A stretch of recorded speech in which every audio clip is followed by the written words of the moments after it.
Halo sobat investor semuanya, berjumpa kembali dengan saya Rion Darisman. Di video sebelumnya kita sudah membahas mengenai investasi, tujuan investasi, jenis-jenis investasi sampai ke investasi saham. Pada video kali ini kita akan membahas mengenai rekening dana investor atau sering disebut juga dengan sekuritas. Apa itu sekuritas dan juga jenis-jenisnya serta tips dan trik untuk memilih sekuritas yang bagus. Namun sebelum kita masuk ke pembahasan selanjutnya, jangan lupa like dan subscribe channel ini agar kita bisa terus berbagi ilmu seputar investasi saham. Selamat menyaksikan.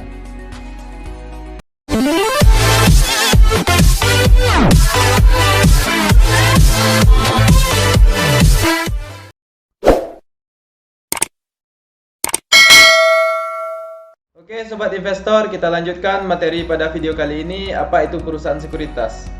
Bagi investor pemula tentu masih banyak yang belum paham dengan istilah ini. Jadi sekuritas itu adalah pihak yang telah memperoleh izin dari OJK atau Otoritas Jasa Keuangan untuk melakukan kegiatan usaha sebagai perantara perdagangan efek, yaitu perdagangan antara si penjual saham dan si pembeli.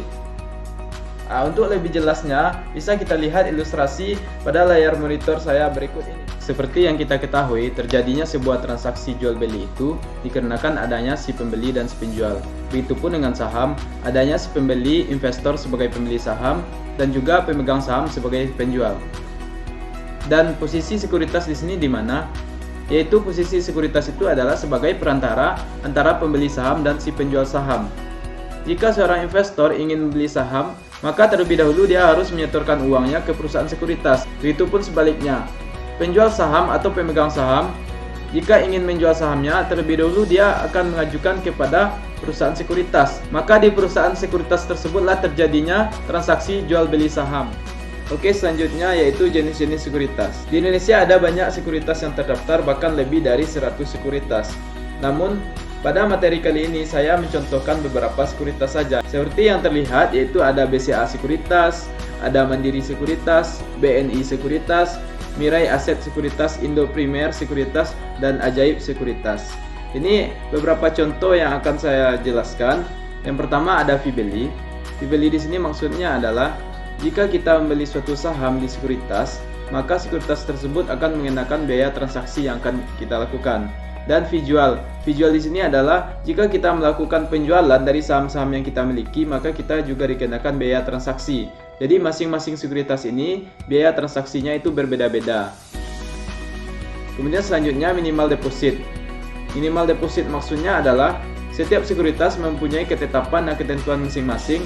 Bahwasanya ada batas minimal deposit awal yang harus kita setorkan. Dan kemudian yaitu NPWP. Masing-masing sekuritas memiliki kebijakan investor yang akan buka rekening sekuritasnya. Ada yang mewajibkan mempunyai NPWP dan ada juga yang tidak memakai NPWP. Dan selanjutnya pendaftaran masing-masing sekuritas ini apakah bisa secara online atau memang diharuskan secara offline. Itu yang akan saya jelaskan. Oke, kita langsung saja. Sekuritas yang pertama yaitu ada BCA.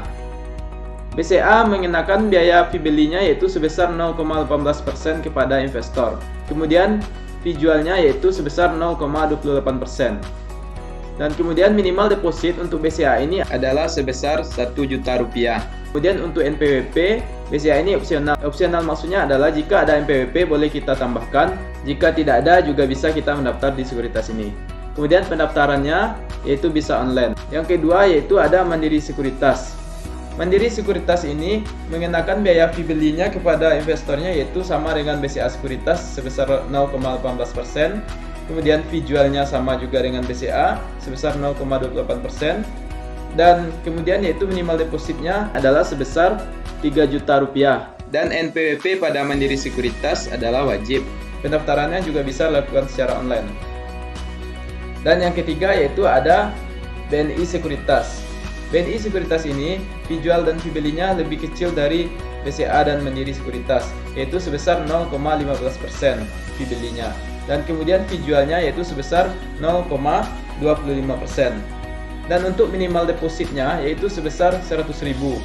Kemudian NPWP yaitu opsional. Selanjutnya pendaftaran pada BNI Sekuritas ini adalah bisa dilakukan secara online. Selanjutnya yaitu Mirai Aset Sekuritas. yaitu fee beli dan fee jualnya juga sama dengan BNI Sekuritas, yaitu sebesar 0,15% dan fee jualnya 0,25%. Namun di Mirai Aset Sekuritas ini minimal depositnya cukup besar, yaitu sebesar 10 juta, dan untuk NPWP juga opsional dan pendaftarannya juga bisa dilakukan secara online. Selanjutnya adalah Indo Premier. Indo Premier ini fee belinya juga 0,15% dan fee jualnya juga 0,25%. Minimal deposit yang harus kita setorkan di sini yaitu sebesar 100.000. Dan kemudian untuk NPWP yaitu opsional. Kemudian untuk pendaftarannya juga bisa dilakukan secara online. Berikutnya yaitu ada Ajaib Sekuritas. Ajaib Sekuritas ini memiliki fee beli dan fee jualnya lebih kecil dibanding sekuritas yang lainnya yang saya contohkan, yaitu fee belinya sebesar 0,08% dan fee jualnya yaitu sebesar 0,1%. Ajaib ini memiliki minimal deposit lebih kecil dibanding sekuritas yang lainnya, yaitu sebesar Rp10.000. Dan kemudian untuk NPWP ini juga opsional. Dan untuk pendaftarannya juga bisa dilakukan secara online. Dari beberapa contoh sekuritas yang saya paparkan berikut, silakan sobat investor bisa mengambil kesimpulan sekuritas mana yang bagus dan cocok untuk sobat investor. Oke, selanjutnya yaitu tips untuk memilih sekuritas. Ada 5 tips untuk memilih sekuritas sebelum kita mulai membeli saham. Yang pertama, sobat investor harus memperhatikan bahwasanya sekuritas yang sobat investor pilih itu sudah terdaftar di OJK atau Otoritas Jasa Keuangan yang mengawasi transaksi yang kita lakukan. Dan yang kedua yaitu kemudahan transaksi. Maksudnya adalah kita bisa melakukan transaksi secara online.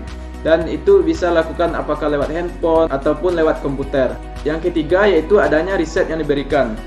Riset maksudnya di sini adalah masing-masing sekuritas itu biasanya memiliki analisa terhadap pasar modal atau saham setiap harinya. Jadi kita juga harus memperhatikan riset-riset yang telah dilakukannya. Kemudian yang keempat, fee beli dan fee jualnya. Presentase fee jual dan fee belinya bisa sobat investor lihat pada tabel yang sudah saya jelaskan. Ataupun sobat investor juga bisa memakai sekuritas yang lain di luar yang saya paparkan tersebut. Ada sangat banyak sekali sekuritas.